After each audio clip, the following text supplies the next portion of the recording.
Hola, bienvenidos a Mesa Capital, hoy sábado para hablar de deportes en el punto invisible, y en esta primera parte del programa tocaremos un tema que es muy importante para Colombia con miras a los Juegos Olímpicos de Tokio, y es la situación de la Federación Colombiana de Pesas, que en este momento tiene un riesgo de ser sancionada por registrar 3 casos positivos de doping en un mismo año.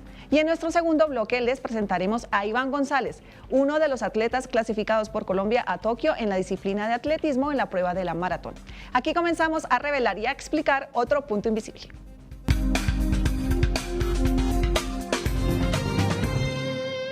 Me acompaña esta noche en estudio Juan Manuel Ramírez, nuestro presentador en Noticias Capital, con quien analizaremos y también con nuestros invitados qué es lo que pasa con los pesistas colombianos que en este momento están en esta situación. Buenas noches, Juan Manuel. Hola, Giselle, muy buenas noches para usted, para todos los televidentes de Punto Invisible acá en Mesa Capital. Y sí, así es, infortunadamente nuestros atletas que en este momento están suspendidos son Anaíris Segura, Jenny Sinisterra y Juan Felipe Solís. Ellos están suspendidos al encontrarse o al haberse encontrado en sus organismos una sustancia prohibida por la Agencia Mundial Antidopaje.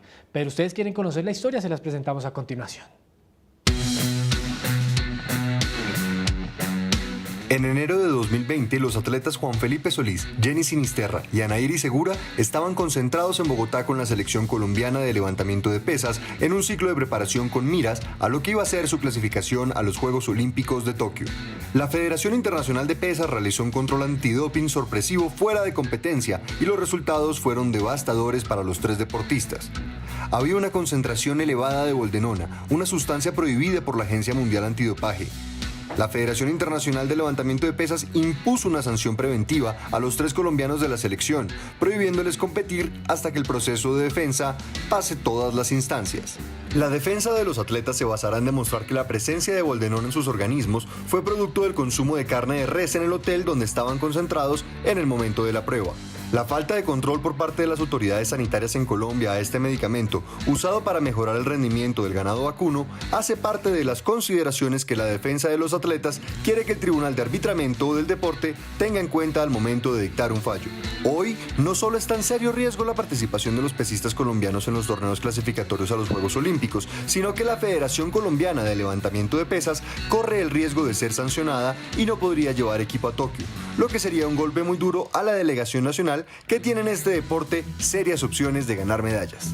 En este momento el proceso se encuentra en tránsito hacia el TAS, que tendrá la última palabra. Bueno, ahí está más o menos la historia a grandes rasgos de lo que está pasando con estos 3 pesistas que tenían mucha esperanza en clasificar a los Juegos de Tokio 2021 y aún, bueno, están en el limbo porque no se sabe qué va a pasar con la situación. Y vamos a entrar rápidamente en materia con nuestro invitado, Víctor Alberto Delgado. Él es abogado deportivo de la Oficina 12 Derecho Deportivo y ellos han estado al frente de la situación de los atletas ejerciendo la defensa. Buenas noches, Víctor. Hola, Giselle. Buenas noches, ¿cómo vas? Bueno, vamos a aclarar esto y para que nuestras audiencias queden claras en qué está la situación de los atletas y en qué situación está la federación. Para empezar, la boldenona, ¿qué es? ¿Qué hace la boldenona en un deportista? Bueno, la boldenona es un esteroide anabólico que se utiliza como coadyuvante en el crecimiento del ganado. En Colombia está autorizada para coadyuvante en el crecimiento y después de ciertas enfermedades cuando el ganado pierde mucho peso. Y se utiliza no solamente en ganado, sino en ganado porcino, en caballos, en perros incluso, pero su uso mayoritario es en coadyuvar el crecimiento del ganado, pues. Entonces, lo que hace es que el ganado engorde, lo que hace es utilizar un esteroide que fomenta el crecimiento o la generación de masa muscular magra, y eso lo que aumenta pues es la cantidad de carne que tiene una vaca al momento pues de ser destocada, vendida o lo que sea. Entonces, la boldenona en el doping, ¿qué es lo que hace? Básicamente lo mismo, hay una cantidad de esteroides, no solamente la boldenona, pero la boldenona lo que hace es favorecer el proceso de crecimiento de músculo en atletas que en este momento pues son atletas que requieren músculo para su práctica del deporte, pero independientemente de eso a cualquier atleta le hubiera podido haber pasado esto. Bueno, entonces en estos momentos, Víctor, quedan estos 3 atletas colombianos, estos 3 pesistas. Les da positivo, les marca positivo. Y la defensa que ustedes comenzaron debe demostrar que esa sustancia apareció tras la ingesta de carne de res contaminada.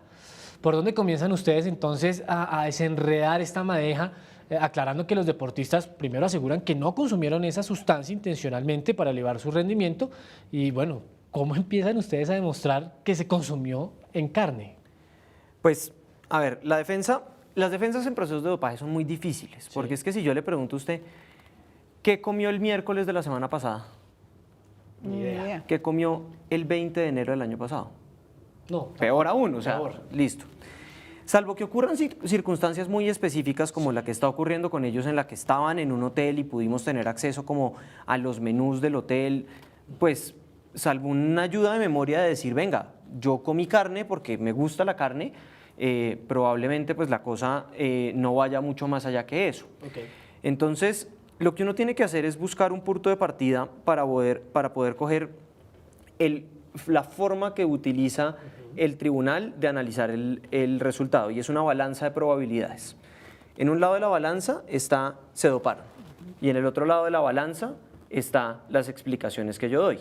Claro. Entonces, si yo logro mover esta balanza, así sea 51-49, a que es más probable que lo que yo estoy diciendo sea verdad, a que se hayan dopado, estamos del otro lado. Okay. Esto no solamente con estos deportistas, sino con cualquiera. Así funciona un caso de dopaje. Pero entonces, con la boldenona, lo que nosotros empezamos es a mirar de atrás para adelante. Okay. Entonces, tenemos las pruebas. ¿Cuál es la prueba? Una prueba positiva de control al dopaje. Hay una muestra A, orina del mismo día, 2 tarros, muestra A, muestra B, se abre la muestra A y se decide entonces abrir la muestra B para configurar la falta al régimen de control al dopaje. Cuando eso pasa, entonces ellos, la Federación Internacional, nos dice, tienen tantos días, normalmente son 21, para enviarnos las explicaciones. Entonces nosotros empezamos, bueno, perfecto. ¿Cuál es la concentración de la boldenona? Porque es que si yo le digo, no sé, supongamos, me comí un dulce, entonces se me elevará un poquito la glucosa en la sangre. Pero si se me elevó tanto, un médico, un experto me va a decir, venga, eso no pasa porque usted se comió un dulce, probablemente se comió el paquete entero de dulces. Lo mismo estamos con la boldenona. Tenemos que mirar si científicamente es probable, y me adelanto a decirles que ya hicimos el estudio con un toxicólogo experto en decir que sí lo es, de que la concentración que esté en la orina de los atletas sea coherente con el consumo de carne. Okay. Porque yo no puedo decir, consumieron carne contaminada y que tengan una cantidad de sustancia absolutamente desproporcionada a lo que daría la carne contaminada. Es decir, yo le interrumpo un segundito. Si hacemos un análisis de doping en un fisicoculturista, por decir algo, que usa esa sustancia para doparse, saldría probablemente muy elevado. Mucho muy más elevado. de lo que tenemos en nuestros deportistas. Muchísimo. Okay. Muchísimo, porque es que además, aquí empiezan temas pues, que ya son muy técnicos y no voy a aburrir a los televidentes hablando de cuánto es la vida media, entonces cuánto me tengo que chuzar para que durante un periodo de tiempo quede en mi organismo. Eso no tiene sentido. Pero básicamente lo que nosotros sabemos es que la cantidad es coherente con el consumo de carne contaminada. Sí. Entonces, de ahí arrancamos. Y empezamos a mirar a cómo vamos a empezar a nutrir esa balanza de probabilidades para que cada vez empiece a jalar un poquito más para arriba. Entonces, empezamos. La boldenona en Colombia tiene una regulación que es absolutamente arcaica respecto de otros países del mundo. Por ejemplo, este tipo de esteroides en la Unión Europea está prohibida desde la década de los 80, comienzos del 90. Aquí se sigue utilizando sin problema. Matizado, pero con la boldenona sí está, como dirían, a canilla libre. O sea, y ya le explico entonces cómo funciona. Entonces, por ejemplo, cuando yo hablaba con Giselle por teléfono, le contaba, hay un caso que es el de Alberto Contador, el ciclista. Sí, claro. Alberto Contador salió positivo por una sustancia muy similar a la que tenemos en este caso, a la boldenona, que se llama clenbuterol. Sí. Pero Alberto salió positivo por haber consumido carne contaminada de clenbuterol en España. Lo que le dicen en ese momento es, señor, el clenbuterol está prohibido en España. Entonces, si usted estuvo en España, ha estado en España, comió carne en España, y el clenbuterol está prohibido en España, entonces pues hay alguien traficando clenbuterol o pues hay alguna cosa que no nos está cuadrando. ¿Y eso pasa aquí, más o menos? No, la boldenona en Colombia tiene una regulación muy particular en la medida que no tiene ninguna regulación. Hay una resolución del Ministerio de Salud del 2013 que dice cuál es el límite máximo de residuo de esteroides anabólicos y de otros medicamentos de uso veterinario para las sustancias para los derivados de animales para consumo humano, leche, hueso, músculo y carne, órgano y carne. Entonces, en esa resolución hay unas tablas y, por ejemplo, no sé, testosterona, tiene unos límites máximos de residuo. Entonces dice, cuando el INVIMA vaya a una planta de beneficio y haga un muestreo sobre, venga, miramos para ver si en este músculo hay más testosterona de la que debería haber, testosterona exógena, van a decir, ok, perfecto, aquí está más, entonces por lo tanto este lote de carne se debe sacar y no puede salir al mercado. Con la boldenona no pasa eso. ¿Por qué? Porque no está dentro de la resolución. Como no está dentro de la resolución, entonces en un Estado de Derecho como el que nosotros vivimos, ustedes, yo, Giselle, usted, yo como particulares, podemos hacer todo lo que no está prohibido. Entonces, como el uso de la boldenona no está prohibido, la importación de boldenona no está prohibido y simplemente hay unas recomendaciones sobre el uso de la boldenona, Es responsabilidad suya. es responsabilidad del ganadero usar la boldenona de forma responsable. Aquí a mí me surgen dos preguntas y me voy un poquito para atrás, ¿no? Si usted está concentrado, es deportista de alto rendimiento, se concentra con su equipo, con su selección, con su liga, ¿no debería haber también un control de parte del entrenador, del nutricionista de la liga para que no ocurran estos casos, por ejemplo? Decirles, por ejemplo, la carne tiene este problema, no la consuman. Tomamos otra cosa o miremos bien de dónde estamos trayendo los nutrientes con los que les estamos apoyando a ustedes en su preparación. ¿No hay cierta irresponsabilidad ahí? Yo no creo, y repito, yo en este momento soy abogado de los deportistas, yo no soy abogado de la federación, pero yo la verdad no creo porque es que no es como que si usted ve un pedazo de carne que tiene boldenona, la carne se ponga verde. Sí, o sea, no es como que usted pueda decir, esta carne tiene boldenona y esta no. Entonces, es primero muy difícil. Entonces, eso en primera instancia. Segundo, la cantidad de boldenona que tenía esa carne, ni a usted y a mí nos va a sacar más barba, bueno, usted porque a mí no me sale, pero a mí no me va a sacar barba, no nos va a sacar músculo, no nos va a volver Superman. Son cantidades, si usted coge 1 gramo y parte ese gramo en 9 veces, ahí estamos en microgramos. Okay. En nanogramos, perdón, nanogramos. Ajá. Esa es la concentración por mililitro de la cual estamos hablando de estos atletas. Una concentración en Poquito, nanogramos. sí. Entonces, que es la 9ª parte de 1 gramo, que es muy poquito. Entonces, yo no creo que la federación tenga algún tipo de responsabilidad en ese caso, porque hay un principio de confianza. Usted confía en cuando usted deja a unas atletas en un hotel, que ese hotel compra la carne, como en efecto lo hizo, porque revisé las facturas y conocí los proveedores, que la carne salió de un proveedor bueno. Ahora, ese proveedor le compra a un frigorífico que le compra a unos ganaderos. Vaya uno a saber el ganado de dónde vino, porque lograr trazar esa res que se comieron, hay un punto en el que ya se vuelve imposible, y pues yo no puedo estar obligado a probar lo imposible. Un enemigo invisible. Claro, entonces nos vamos a un punto en el que, por ejemplo, otros casos, como el de Robert Farah, Robert Farah también consumió carne que compró en un supermercado, y pues la compró su mamá técnicamente, pero carne consumida después de que la compró en un supermercado, y pues no había indicios, no había nada que uno pudiera decir, esta carne está contaminada. Entonces, ahí es cuando uno dice, venga, hay un principio de confianza que todos tenemos en que el otro va a hacer las cosas bien. Yo confío en que usted va a hacer bien su trabajo y usted va a informar las noticias como debe ser, pero pues si yo cometo un error con base a eso, yo no puedo presumir que usted lo está haciendo mal. Claro.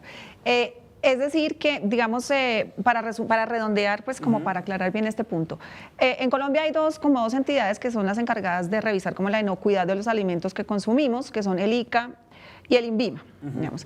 Ellos no están en ninguna parte de la ley obligados a mirar o a hacer muestreos de boldenona en ganado para mirar si algún deportista de pronto se puede ver afectado. Ese proceso no existe en Colombia ni para un deportista ni para nadie. El ICA tiene ciertas obligaciones, porque partamos que el ICA se hace cargo antes de que mate el animal, de que sacrifiquen al animal, el INVIMA después. Hay unos informes, y hay un informe que se llama el Plan Nacional de Subsectorial de Vigilancia de Medicamentos en bovinos, y ahí se ha hecho referencia a la presencia de boldenona en ganado en pie.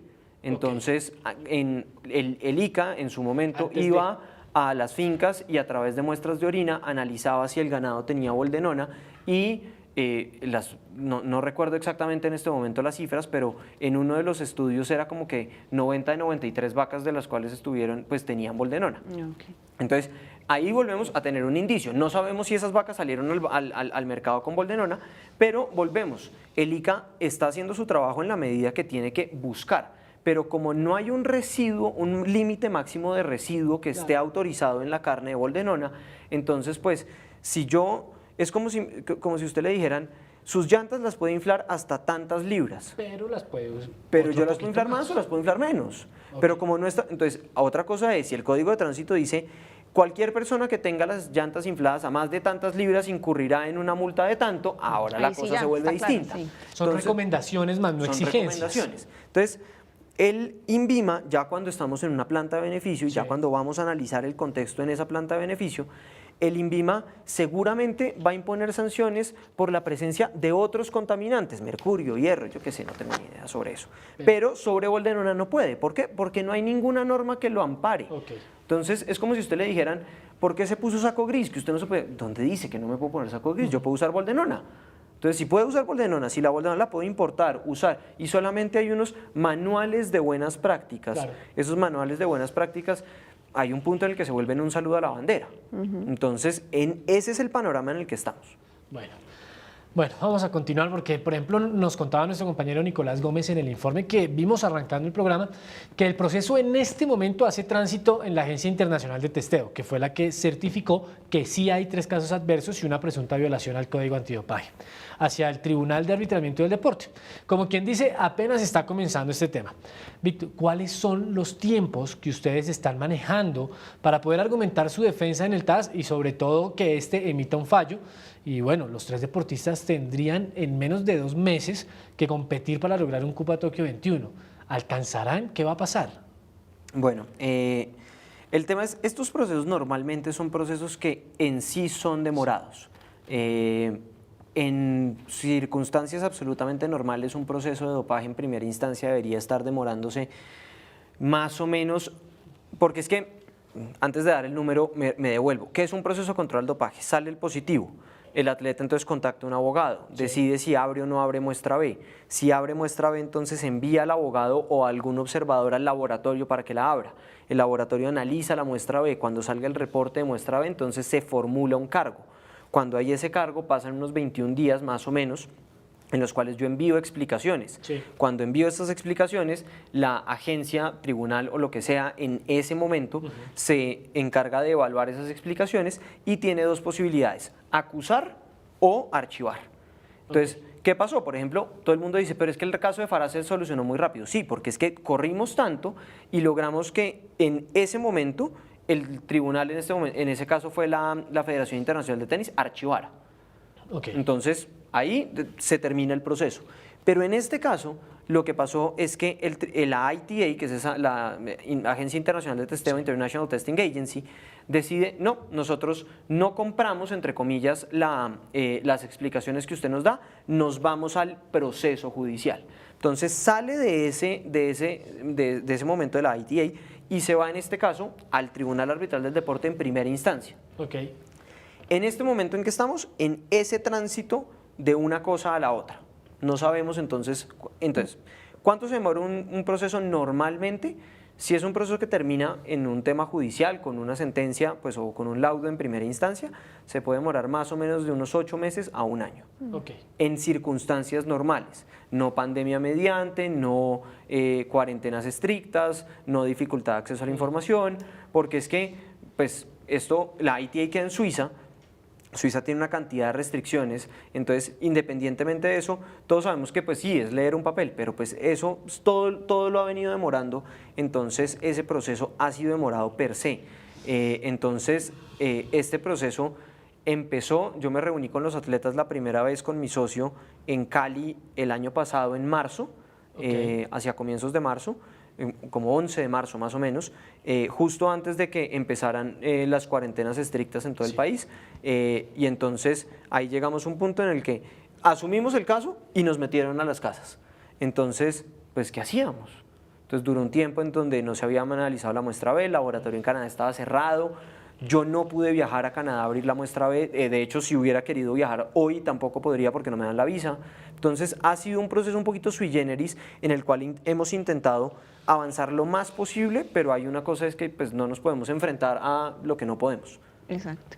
O sea, es decir que ustedes en este momento ni siquiera han podido llevar al TAS el alegato y todas las pruebas que ustedes van a aportar al proceso, y estamos como en una encrucijada. Los deportistas quieren participar en los Juegos Olímpicos y hay unos clasificatorios, pero el tiempo no les va a alcanzar. Y por otro lado, la federación está esperando que se resuelva el caso para saber si hay sanción o no hay sanción. Entonces, vamos a explicar esta parte. La federación está en real riesgo de tener una sanción y no llevar equipo a los Juegos Olímpicos si esto no se resuelve, o si se aplaza, pues como que mejor. El riesgo siempre existe. O sea, es muy probable que si el riesgo, se materializa después, o sea, que si el resultado del proceso es negativo para los atletas, lo cual esperamos que no sea así, pero si es después de Juegos Olímpicos, de todas formas la sanción para la federación vendría después de Juegos Olímpicos. O sea, como que el hecho de que pasen los Juegos Olímpicos no es como que hagamos un borrón y cuenta nueva y salgamos del problema.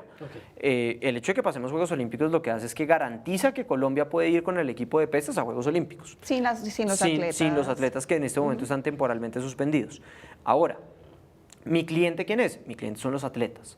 Entonces, yo tengo el deber, tanto moral como legal con ellos, de hacer todo lo posible para primero demostrar su inocencia, porque pues tenemos, y yo soy un convencido de que tenemos pruebas suficientes para hacerlo, y segundo es el de cuál es el sueño de ellos, ir a Juegos Olímpicos. Entonces, mal haría yo en decir, no, miren, vamos a demorar el proceso, no, porque es que además ya el proceso está suficientemente demorado por per se, en sí mismo se está demorando.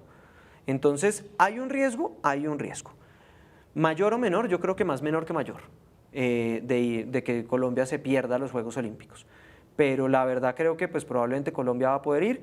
Esperaría, ojalá que con esos atletas vamos a hacer todo lo posible para que así sea, pero pues hay momentos en los que ya se nos escapa de las manos. Me surge una duda, ¿no? Bueno, entonces va Colombia a Tokio 2021, ojalá puedan ir estos 3 atletas, puede ir la delegación colombiana de pesas. No pueden ir estos 3 atletas, infortunadamente, porque salió después de Juegos Olímpicos una posible sanción o suspensión. ¿Colombia se perdería ahí París? Es una duda que me surge en estos momentos. ¿Se perdería París o perdería lo que haga en Tokio? Nada, ninguna de las dos. Okay. Lo que hay que diferenciar, y como Giselle lo decía ahorita, hay 2 procesos distintos. Un proceso es el dopaje de los deportistas, o el presunto dopaje, pues, y el otro es el proceso disciplinario que le pueda acaecer sobre la federación con ocasión de los 3 deportistas.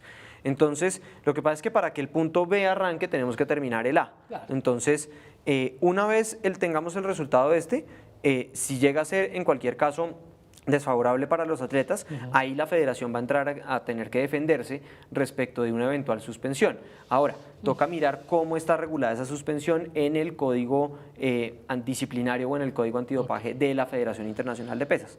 Hasta donde recuerdo en este momento, y reitero, no lo he estudiado pues porque no hemos llegado a ese punto, 3 positivos da suspensión de 1 año. Entonces, supongamos que esto se soluciona en el, no sé, pongamos una fecha. 23. Enero del 2022, entonces pues va hasta 2023 y Colombia podría tener su ciclo después. Es bueno, ¿no? Es bueno tener esa claridad. Y se me ocurre preguntarle también, yo sé que no está usted llevando el caso de la federación y como usted lo dice, no hemos llegado al punto de que ellos se tengan que defender, pero en caso de que el resultado sea sanción definitiva para los deportistas, la federación debe entrar a demostrar que ellos no propician ni contribuyen a que los deportistas usen sustancias prohibidas, supongo.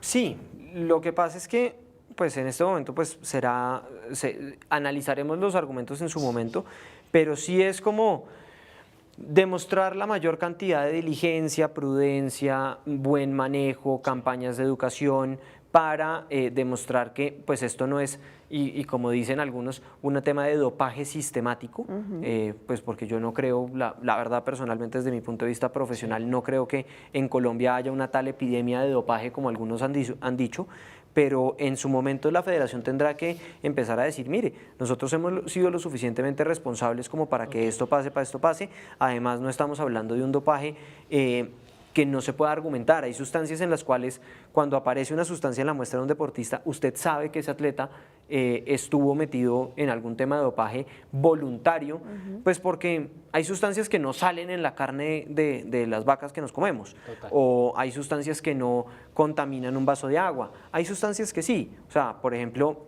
muy conocido el té de coca. Entonces, que si el té de coca marca cocaína, que no marca cocaína, entonces toca mirar entonces si es un metabolito o es el otro. Independientemente de eso, pues perfecto. Pero si yo digo que me salió cocaína porque comí carne, me van a decir, pues que venga, este man de dónde sale. No pasa nada. Entonces, La vaca era drogadicta. aquí está, exacto. Entonces aquí estamos en un contexto en donde en efecto hay una falta de regulación en Colombia, cosa que resulta favorable para el tema de los atletas, como para la eventual defensa de la Federación de Pesas. Ahora, hay un problema, y hay un problema de raíz, que no lo puedo solucionar usted, no lo puedo solucionar yo, y hasta que alguien que lo pueda solucionar no lo solucione, probablemente este tipo de casos van a seguir pasando. Bueno, y es que recordemos que la importancia de este tema es que el levantamiento de pesas, por ejemplo, hay que decir que es el deporte que más medallas olímpicas le ha dado a nuestro país, ¿no? Recordemos María Isabel Urrutia por allá en Sydney, Mabel Mosquera, Diego Salazar, Ubaldina Baloyes, Lady Solís, Luis Mosquera, en fin, una cantidad de atletas le han dado medallas a nuestro país y sería un golpe durísimo para la delegación nacional, una sanción, porque recordemos que para Tokio hay pronosticado al menos 2 medallas, ¿no? de esta disciplina. Sí, es por eso que estamos tocando el tema aquí en el Punto Invisible, porque es el deporte bandera de Colombia hace muchos años en Juegos Olímpicos. Precisamente hablamos con la Federación Colombiana de Pesas, con el presidente William Peña, porque obviamente en algún momento, como le explicaba Víctor, pues van a tener que argumentar qué está pasando y por qué 3 deportistas de una delegación o de una concentración salieron con estos resultados adversos. Esto es lo que dice el presidente de la Federación Colombiana de Pesas y más o menos cuál es como su defensa ya previendo que deban dar explicaciones. Si usted va hoy a un gimnasio, normalmente el que monta un gimnasio, monta el gimnasio y monta la venta de ayudas de complementos. Y la gente llega y no pregunta cómo se levantan las pesas, sino pregunta qué debo tomar. Yo quiero quitar la grasa, yo quiero tener músculos grandes, yo quiero verme mejor, ¿qué tomo? Pero la gente no pregunta cuánto tiempo debo entrenar, cuántas horas debo entrenar, qué sistema de entrenamiento debo utilizar. No, lo mismo pasa con los niños. El niñito viene a levantar pesas y desde la casa ya le dicen, pregúntele qué se toma para volverse fuerte. Eso es algo cultural y tenemos que erradicar esa manera de pensar. La única forma de cambiar esto es que desde la federación, desde los clubes, desde las ligas, les digamos a los niños que tienen es que entrenar, que tienen que aprender a hacer los ejercicios, de que los entrenadores tienen que ondular la carga, hacer todos los sistemas de entrenamiento, todo eso que les enseñan en la universidad, ponerlo en práctica. Tenemos que olvidarnos de que para levantar pesas hay que estar tomando esa cantidad de cosas. Normalmente le llaman pichicata. Dice la gente, si no toma pichicata no rinde. No, eso no es así. Y convencer a la gente de eso es difícil. Nosotros estamos haciendo la tarea. Nos ganamos enemigos por hacer eso, pero lo vamos a seguir haciendo porque es que hay un grupo de líderes en el mundo, entre eso la Federación de Colombia, que queremos erradicar el flagelo del dopaje de nuestra disciplina. Queremos juego limpio y lo estamos haciendo y con la ayuda de todos lo vamos a conseguir. Vamos a cambiar esa cultura. Bueno, escuchábamos al presidente de la federación. Aquí me surge más que una pregunta como una duda, Víctor. Yo siento que la federación va por acá, hacia Tokio, y los pesistas sancionados van por acá, ¿cierto? Y están como en una lucha ellos interna también, como en vez de ir los dos por el mismo camino, federación por un lado, deportistas por otro. ¿Qué está pasando en esos eventos con ellos dos? Pues, a ver, la federación ha sido bastante certera en el apoyo y en lo que nos ha dicho a nosotros, en la medida que la federación no puede involucrarse en el proceso de defensa de los atletas. Okay. La federación tiene que guardar un espacio respecto de la defensa. Sí. En este momento, haga de cuenta, y no es como... Es sí y no que los atletas cuando salen positivos, el ministerio, las federaciones y demás los dejan solos. Sí los dejan solos. ¿Por qué? Porque el ministerio tiene un deber, de acuerdo con el tratado de la UNESCO que nos mete en el mundo antidopaje. La federación tiene una obligación respecto de la ley que tiene que cumplir hacia el ministerio.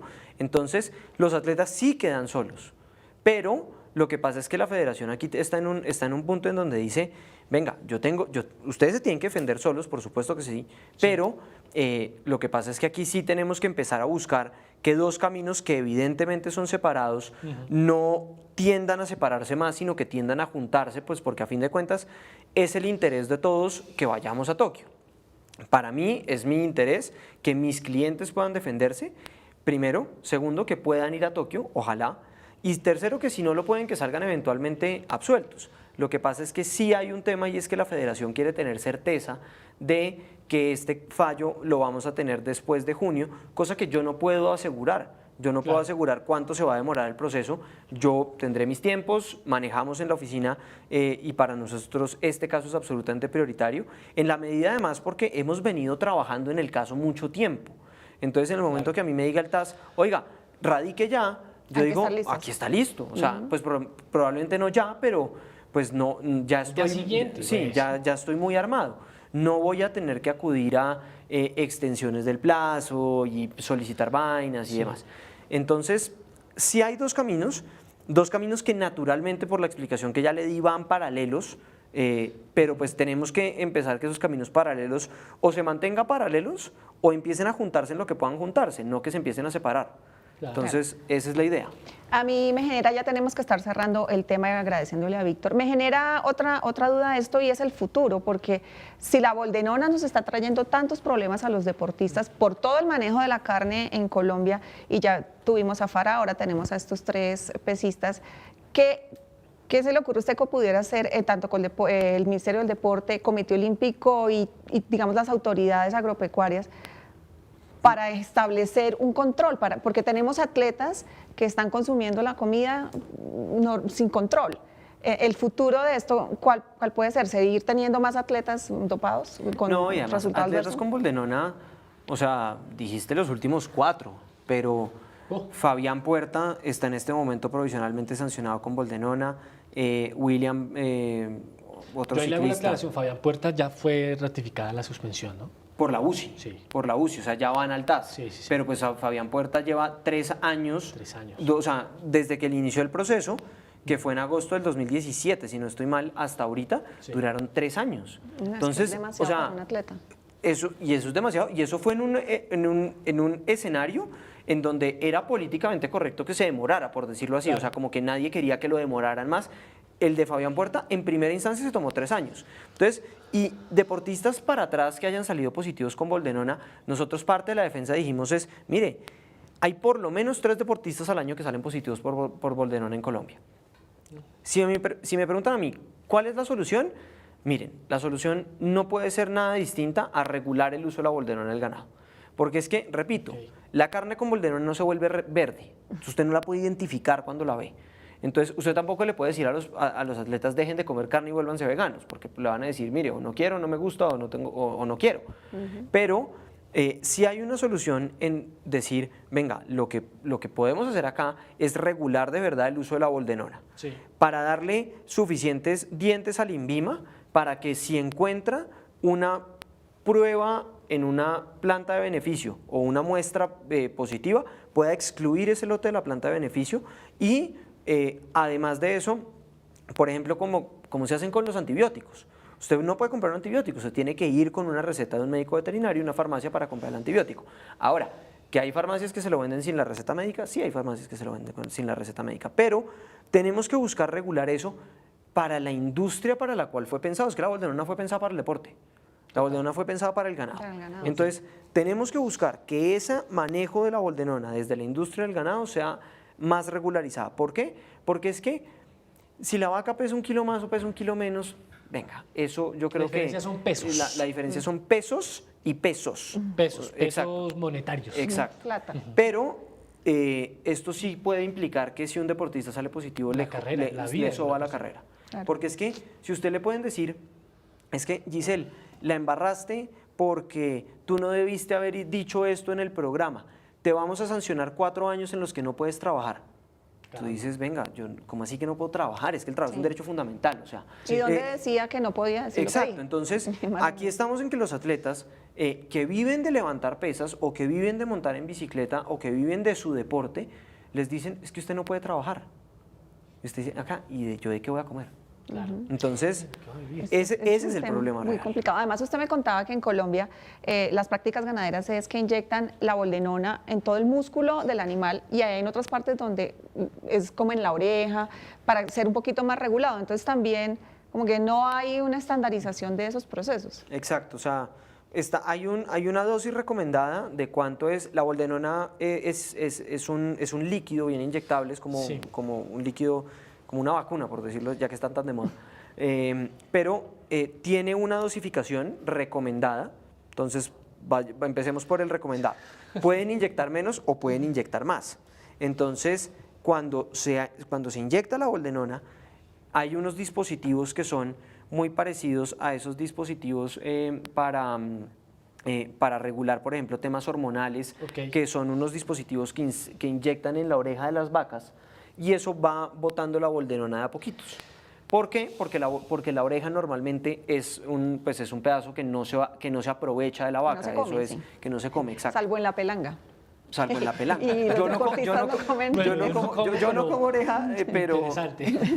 Pero entonces, lo que hacen aquí, y no solamente acá, en Ecuador, en este momento estamos manejando el caso de una deportista en Ecuador que también salió positiva por boldenona, es inyectar la boldenona directamente en el anca. ¿Eso qué quiere decir? El anca, primero, es el corte, yo creo que más fino de la vaca. Sí. Segundo, hay estudios científicos que demuestran que el área de inyección y circundante a la inyección es el área que más boldenona o que más concentración de medicamento y de residuo tiene. Entonces, si eso fuera en la oreja, pues no hay ningún problema, pero pues como es en el anca, donde es un corte aprovechable, Claro, entonces pues eso sí, evidentemente, si uno se come una punta de anca pensando que está comiendo carne fina o carne buena, probablemente lo que está haciendo es comiéndose el punto más contaminado de la vaca. Sí, impresionante. Es, ¿no? es complicado, le deseamos muchísima suerte y muchísima pilera, sobre todo porque esto, Éxitos en sí, eso. Muchas porque gracias. esto es una cosa científica. Ustedes tienen que empezar a demostrar científicamente todo lo que usted nos ha dicho y nos ha argumentado. Muchísima suerte en ese proceso. Ojalá los 3 deportistas, sea ahora, sea después de Juegos, salgan limpios y puedan, como usted dice, trabajar. Y estamos esperando noticias que nos cuente Por supuesto. cuando llegue el llamado tilín del TAS. Cuando se Correcto. pueda les contaré. Muchísimas gracias por la invitación y pues nada, aquí estaré hablándoles ojalá de buenas noticias pronto. Gracias, Víctor, muchísimas muchas gracias, Víctor. Y vamos a una pequeña pausa porque venimos con un deportista que ya está clasificado a Juegos Olímpicos. Continuamos en Punto Invisible de Mesa Capital y hoy sábado pues vamos a seguir hablando de los Juegos Olímpicos. La semana pasada recuerdan que hablamos con Andrea Ramírez, clasificada a Tokio en taekwondo. Pues bueno, hoy está con nosotros Iván González, atleta bogotano clasificado para la prueba de maratón gracias a sus impresionantes números en la Maratón de Valencia celebrada en diciembre del año pasado.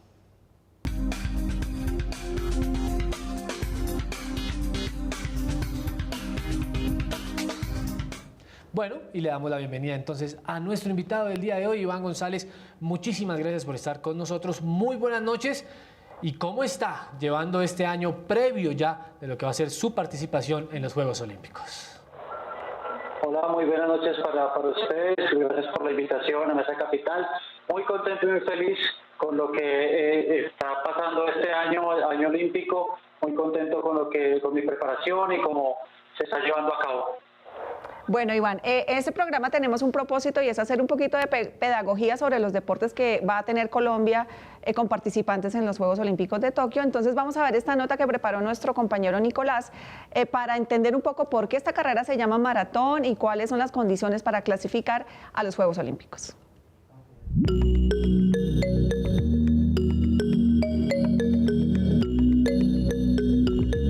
El primer registro oficial de una maratón olímpica data de 1896 en Atenas, donde se celebraron los primeros Juegos Olímpicos en la era antigua.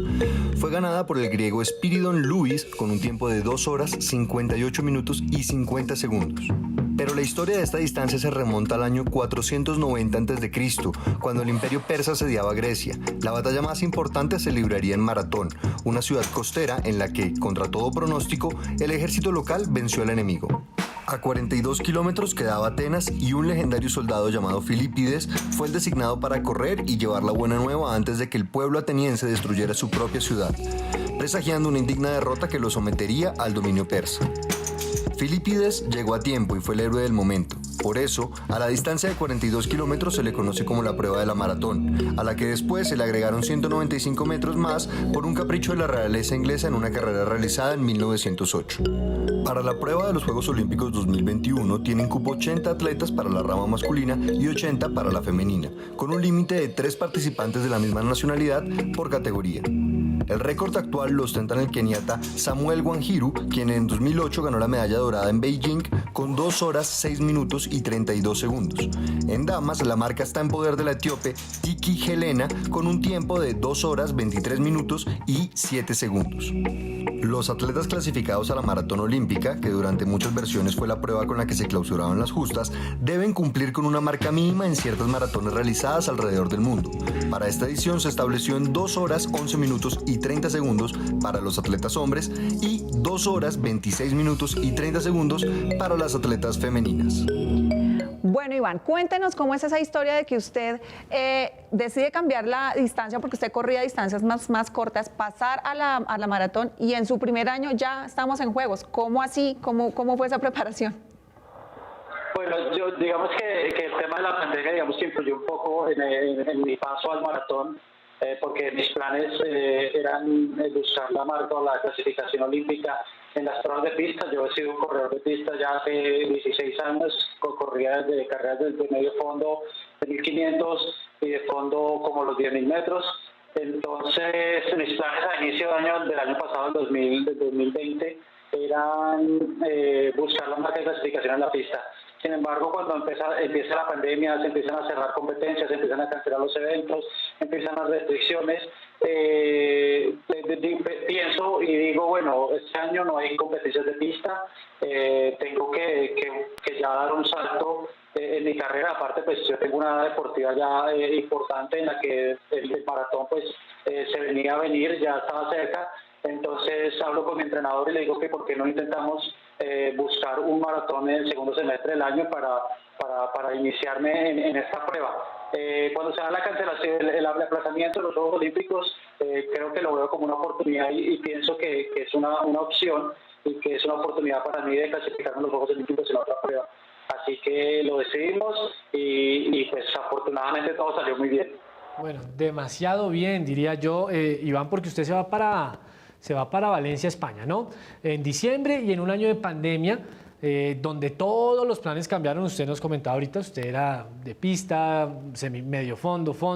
Bueno, cambian los entrenamientos, usted se dedica ya al tema de la maratón, pero Iván, ¿cómo hace usted también para entrenar, más allá de la parte física, también lo mental?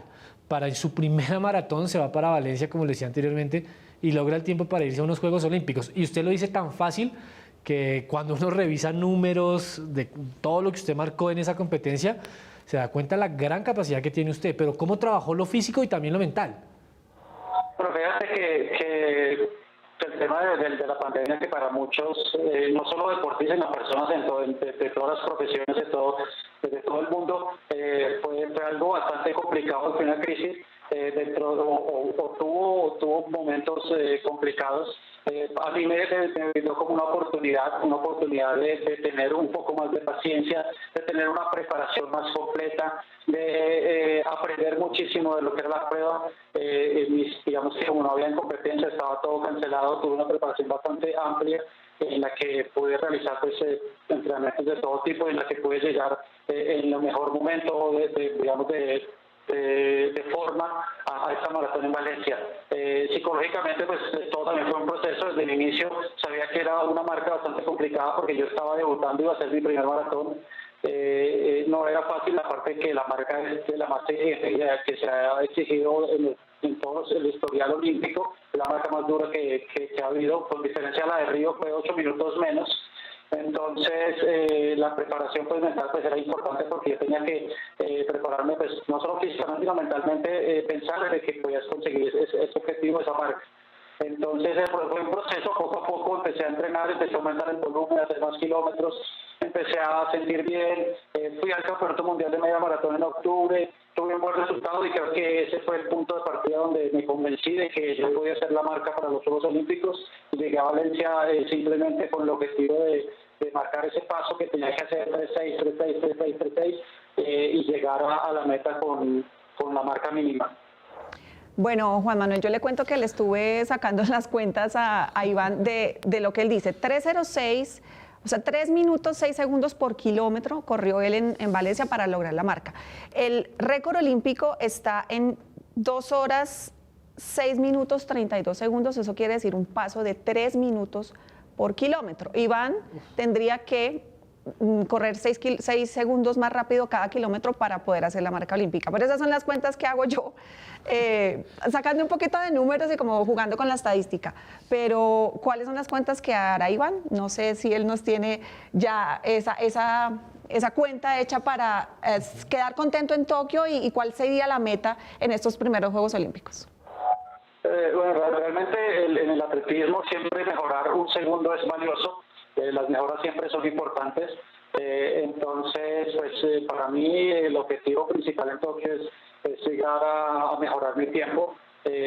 Lo que les decía, yo soy nuevo en el maratón porque apenas en Valencia fue mi primer maratón, ahorita en Tokio los Juegos Olímpicos va a ser mi segunda maratón. Entonces mi objetivo no es mejorar mi marca, espero tener una ubicación importante para el país, importante para Colombia y estoy trabajando para que sea históricamente de las mejores actuaciones de un maratonista. Bueno, y contémosle a la gente que ese 3:06 es aproximadamente entre 18 kilómetros o 19 kilómetros por hora, ¿no? Correr durante 42 kilómetros, mis respetos, Iván. Pero bueno, Iván, ¿cómo está haciendo su preparación durante este año 2021?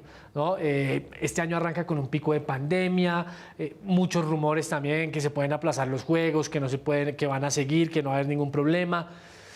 ¿Qué está haciendo usted para llegar en las mejores condiciones a Tokio? Bueno, en este momento el principio del año fue un poco complicado, pues lo que dicen los rumores de la realización de los Juegos pesajes del ILT, que siguen en pie. Sin embargo, pues de mi parte lo único que lo que hago es prepararme, estar entrenando, concentrado en lo que de mi parte puedo dar, que es la preparación y entrenamiento.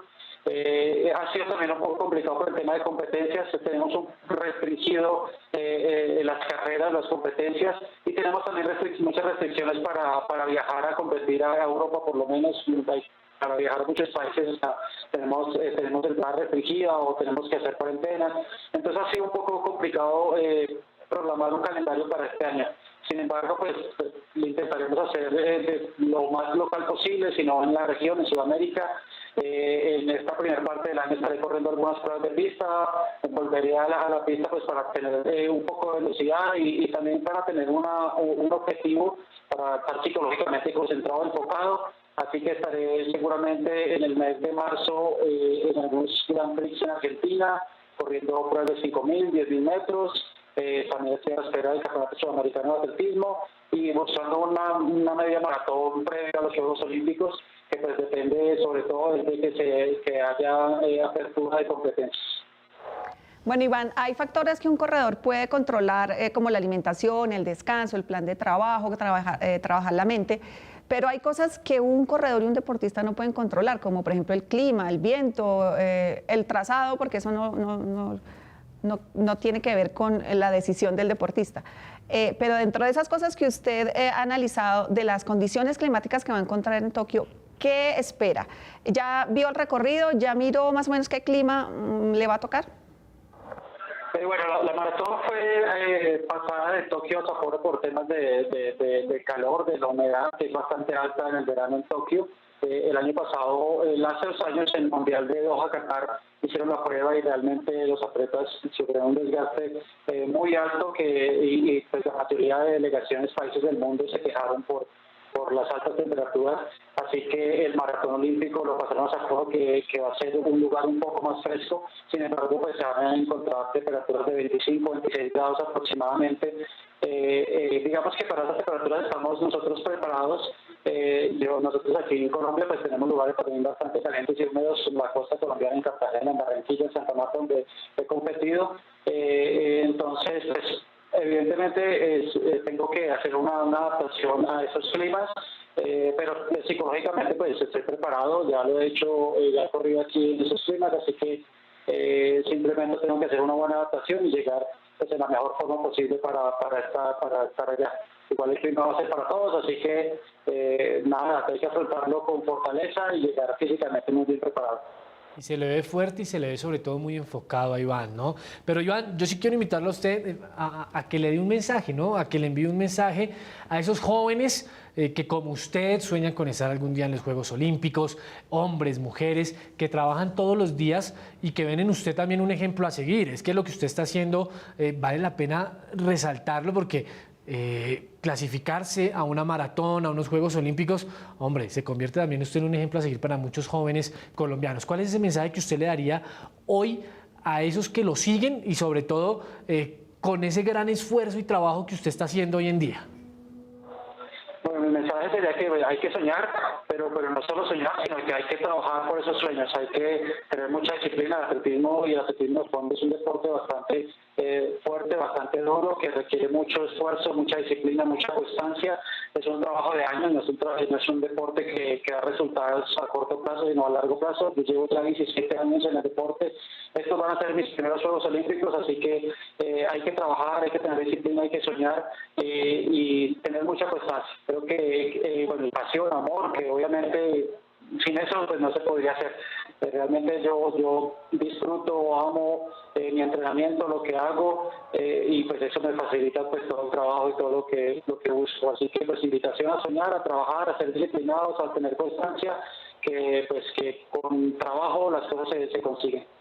Bueno, última pregunta, Iván, porque ya nos tenemos que ir. ¿Usted cree que van a ser el ser humano capaz de bajar de 2 horas la distancia de maratón?